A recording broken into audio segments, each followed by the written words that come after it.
Louisville Live this morning, opening up the phone lines if you have a legal question. 502-267-2422. Workers' comp, disability, Social Security. Have you had a fall, an accident? Maybe a child had an accident, granddaughter. Give us a call because Karl Truman is here, as he is every Tuesday. We have John Yarmouth, Ricky Jones, and now Karl.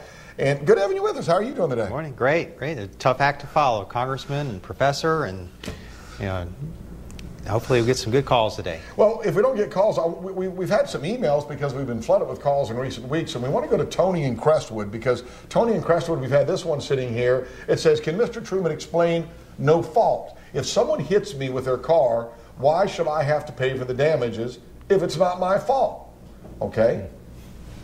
That's a great question about what is no fault, because it used to be years ago most states had pure what's called contributory negligence, meaning that if you, the plaintiff, had any fault, then you lost. You didn't get any remedy, and that's still the law in Indiana. If you sue a government entity, let's say a municipal car hits you, that's called contributory negligence, and what that means is that if they prove that you have 1% at fault, you're done. You don't recover. But now what most states have gone to, and Indiana and Kentucky have what's called comparative fault, where the jury can compare. No fault simply means that, and it's not a true no fault. Kentucky has a modified no fault. Indiana does not have no fault. And really what it just focuses on in Kentucky is medical bills. That if you're in a wreck, and it doesn't matter whose fault it is, if it's your fault or the other person's fault, your automobile insurance pays up the first $10,000 of your medical bills. So you don't send the bills to the other driver to say, to pay the medical bills. Yeah. It goes on your auto insurance, and then your auto insurance goes back to the other driver and to collect their money back. But that's no fault. When it comes to property damage, the caller asked about property damage. That's different. Property damage doesn't fall under no fault. And that gets into some other issues about, are they going to pay the damages, or do you go into your collision coverage, because then your collision coverage would go back?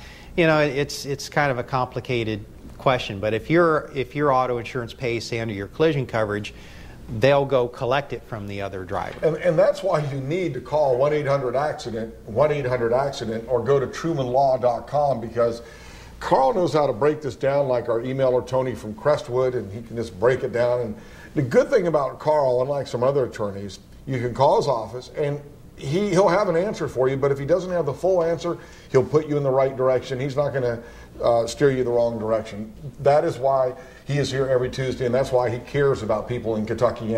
Taking your phone calls, 502-267-2422. Gordon from Louisville, you have a question for Karl. Good morning. Yes, I would like to ask a question about, if you're a passenger in a city cab, and cab have a wreck, and you get hurt and everything else. Now, you have to go to a chiropractor and everything else, get treatment and everything else for this. Can you explain it to me why it takes so long for a person to get something from this? Well, I'm not sure how long it's taking, but first of all, of course, just as we just talked about with the no fault and the PIP and the medical benefits, if you're in a taxi cab and you're hurt, then you get PIP benefits to pay your medical bills. So whether it is chiropractic care, going to your family doctor, whatever, so you've got benefits to pay your medical bills. And then it's just a matter of how long it takes, and that's a common question. Clients will ask me, well, how long is this going to take to get this done? And that's not necessarily an easy answer, because we want to make sure that you're completely through your treatment, and we know you're, what's called maximum medical improvement, that you're done treating. Is there going to be any permanent injury, or are you healed as good as new? There's a lot of questions there.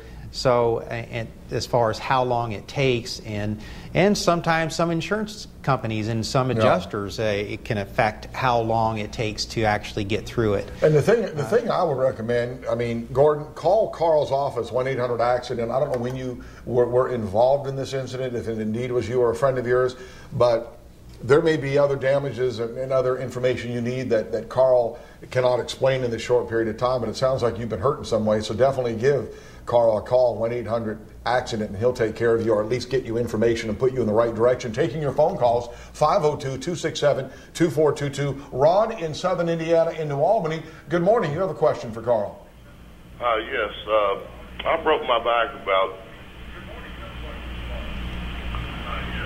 Go ahead, Ron. Listen to the telephone, not the TV. Go ahead with your question. Yes, I broke my back April 4th, 2008. Mm-hmm. And